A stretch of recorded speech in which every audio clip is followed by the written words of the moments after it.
Trail trekking through time. A quick historical journey along the Five Pitch Trail. First stop, Tibshelf. Our historical journey along the Five Pitch Trail begins at Tibshelf, where the trail connects to the Silver Hill Trail, the official starting point. It is suggested that the name Tibshelf is of pagan origin, and has been known by various other names in its infancy. It is claimed that in Anglo-Saxon times the area was known as Tibber's Shiel, meaning Tibber's huts on the ridge. Another early name, Tibber, was translated to mean place of sacrifice on the hill. But Tibshelf has also been known as Tibshelf, Derbyshire and Tibshelf. In 827 AD, Tibber signed a loyalty pact with Egbert, first king of England. Tibshelf appeared in the Domesday Book in 1086 as the Manor of Tibshelf, held by Robert, with William Peveril in charge for the king. Agriculture has always been an important part of the economy at Tibshelf, but originally all the land was owned by just a handful of families, until the Tibshelf estate was given to the Crown in 1553 as a revenue source for the newly constructed St Thomas's Hospital in London, and the hospital remained as the landlord until the takeover by the National Health Service in 1946. The properties were then all sold off mainly to sitting tenants. Tibshelf became a centre for stocking making, made on frames by local people in their homes, and some three-storey buildings still remain in Tibshelf. The top storey was used for the stocking making. Stocking making frames were bought for £5 10 shillings in 1818 or rented for 9p a week. Also, prior to 1872, the local parishioners took turns to act as constable for the village. Tibshelf Ponds was one of the first derelict land reclamation projects on the Five Pitch Trail, and opened way back in 1964. The area now gives us plenty of opportunity to go for a short wander around the woodlands, meadows and the ponds themselves. The woodland now provides an ideal habitat for many birds, especially of the tit and finch families, and consists mainly of silver birch and oak, whereas the ponds themselves offer a good habitat for a few species of water birds, including coots, ducks and moorhens, to name a few, some of which appear to be in permanent residence. The site of the former Tibshelf collieries, the ponds are now home to Tibshelf Angling Club, and fishermen can be seen making use of the facilities at any time of year.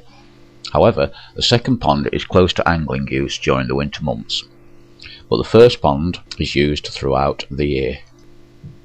Mining in Tibshelf dates back to the 16th century, with shallow mining having been recorded in 1550. These early shallow mines of about 30 feet were privately owned and very dangerous. But in the second half of the 19th century, the Babington Colliery Company came along and it all changed. Their first deep pit was opened in 1868 and became known as Tibshelf Bottom Colliery, production lasting for 65 years until the mine was closed in 1933. Their second pit was opened in 1891 and became known as Tibshelf Top Colliery. Production lasted for just 48 years until its closure in 1939. With the increase of available employment in the area, the local population of Tibshelf increased from around 700 in 1800 to double that by 1871. The population continued to increase, and 10 years later had reached approximately 2,250, and by 1920 as many as 4,000 people lived in the parish. This was mainly due to the coal mining facilities that existed at the time. Along with the colliery workings and the subsequent population boom, new railways were constructed to facilitate the movement of coal and people in and out of the area. The main station at Tibshelf, Tibshelf Town, opened in 1893. Regular passenger trains served Tibshelf from the 1st of May 1896. These earlier passenger train services would take 38 minutes to travel from Mansfield to Alfreton, via Plesley, Teversall, Woodend, Tibshelf, Newton, Westhouses and Blackwell. This brings me to an interesting point. Visualising the route as the train travelled from Mansfield to Alfreton, I would imagine that it first passed along the now Meaden Trail from Mansfield Woodhouse through Plesley Vale. then definitely onto the now Tibshelf Trail from Plesley Pit to Silver Hill, then along the now Silver Hill Trail from Tibshelf, which passes through Woodend, Tibshelf and Newton, before its rather abrupt current day ending near Blackwell. That's no less than 3 current day green trails that this service would have travelled along all those years ago. The original track was partly laid to carry coal to the expanding London markets, but Tibshelf became a thriving station on the line from the Great Central and Midland Railways. At one point, Tibshelf boasted 3 stations. The main one was Tibshelf Town, now the location of the station Gallop on the 5 Pitch Trail, near to Tibshelf Ponds. Doe Hill Station was nearer Morton, but within the Tibshelf parish. The station building still stands alongside the main Midland line between Chesterfield and Nottingham, but no longer a station, although the main line alongside still carries regular trains. Newton Road Station, alongside the now Silver Hill Trail and still standing, was the site of Smith's Scrapyard for some years, well after the station closed in the 1930s. The line, Silver Hill, fared better and continued in use for many years as a goods line that served the collieries at Tibshelf, Stanton Hill and beyond, until this was also closed along with the collieries it served during the 1980s.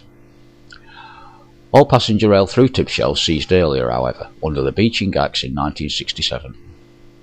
The railway that ran from Tibshelf to Grassmoor is now the famous 5 Pitch Trail.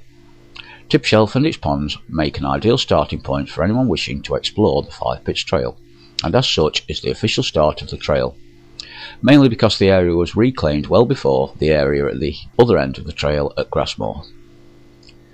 People living close to the other end of the trail will probably argue that Tibshelf is in fact the end of the trail as opposed to the start, most probably favouring Grassmoor as the start due to local loyalty. Whatever, the 5 Pitch Trail is a most enjoyable and scenic route regardless of where you start. Next up on our historical journey, Pilsley.